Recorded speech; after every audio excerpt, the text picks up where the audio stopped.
Hi, gorgeous people. Welcome to Love+Logic, where we decode the mysteries of the heart using the science of the mind. Have you ever felt like something is wrong with you, but you can't quite name it? You have friends, you have a partner. On paper, everything looks fine.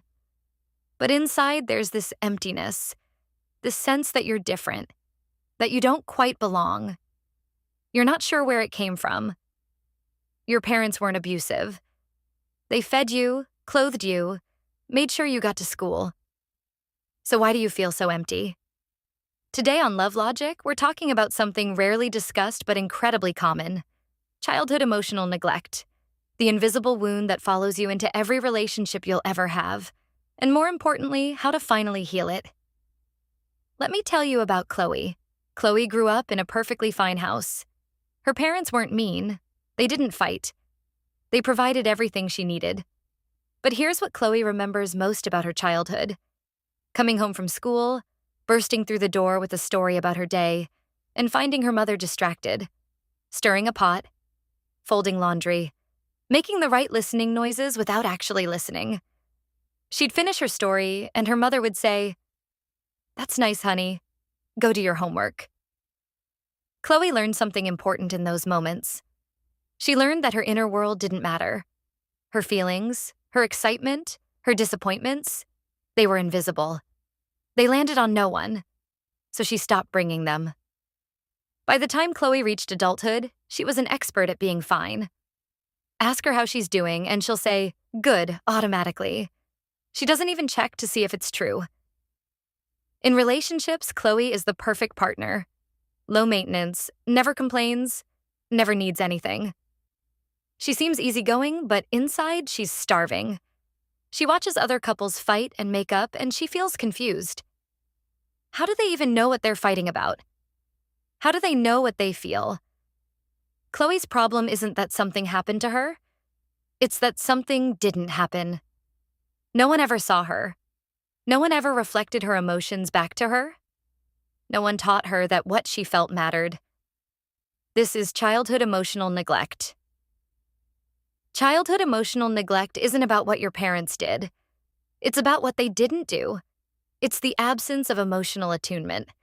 The thousands of small moments when a child's feelings go unnoticed, unvalidated, unreturned.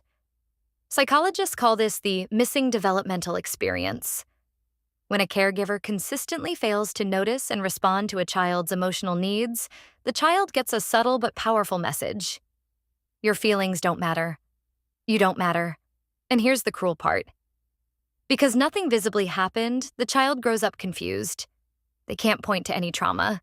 They feel guilty for struggling. They tell themselves, "Other people had it so much worse. What's wrong with me?" This confusion follows them into adulthood and into every relationship. In romantic relationships, emotionally neglected adults tend to fall into three patterns. The first is the caretaker. You become the one who holds space for everyone else's emotions, because that's what you learned to do. You're the therapist friend, the understanding partner, the one who never asks for anything in return. But underneath, you're exhausted and unseen. The second is the avoider. You seem independent, but really, you've just learned that needing people is dangerous. Intimacy feels threatening because intimacy requires vulnerability, and vulnerability requires feelings you were never taught to understand. The third is the conflict-averse. You'll do anything to keep the peace because disagreement feels like danger. You suppress your own needs to avoid rocking the boat. But suppressed needs don't disappear. They just turn into resentment. Chloe was all three. So how does childhood emotional neglect show up in adult relationships? It shows up in the inability to ask for what you need, because you were never taught that your needs matter. It shows up in feeling drained after social interaction, because performing fine takes enormous energy.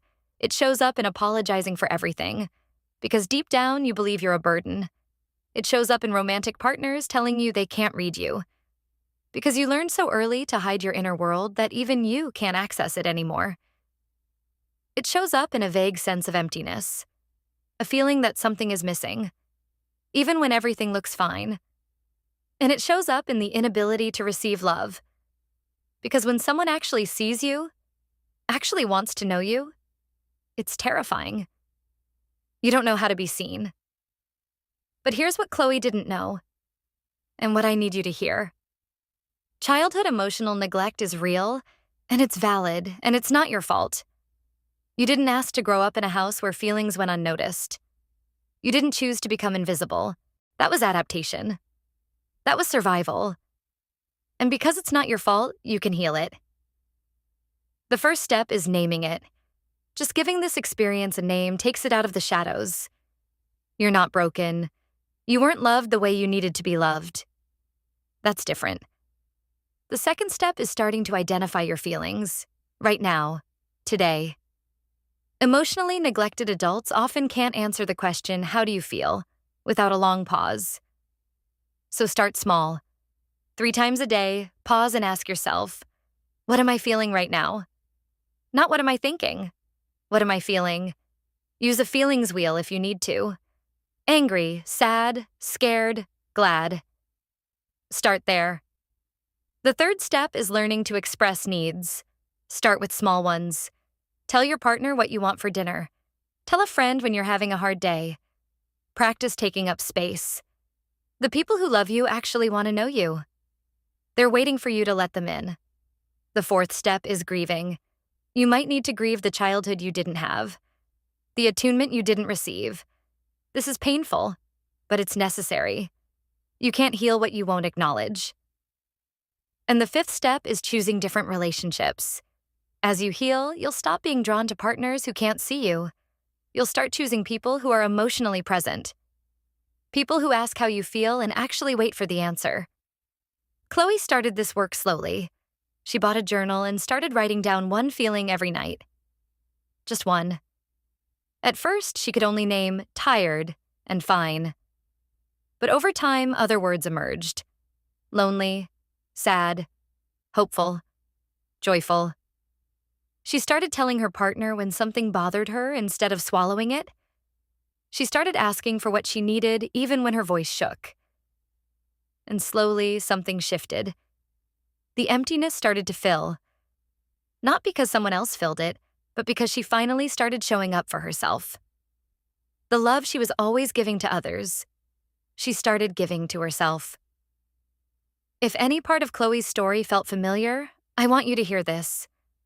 The fact that you felt seen in this video means something. It means the little one inside you is still waiting to be noticed. Still hoping someone will finally ask how they feel and actually wait for the answer. You can be that someone. You can start today, right now. Just ask yourself, how do I feel? And wait for the answer. If this video resonated with you, please share it with someone who needs to hear it. You never know who's walking around feeling empty and confused, convinced something is wrong with them. Subscribe to Love+Logic for more videos like this. We're healing together. Let me know in the comments. Did you recognize yourself in Chloe's story? What's one feeling you're experiencing right now? I'll see you in the next video.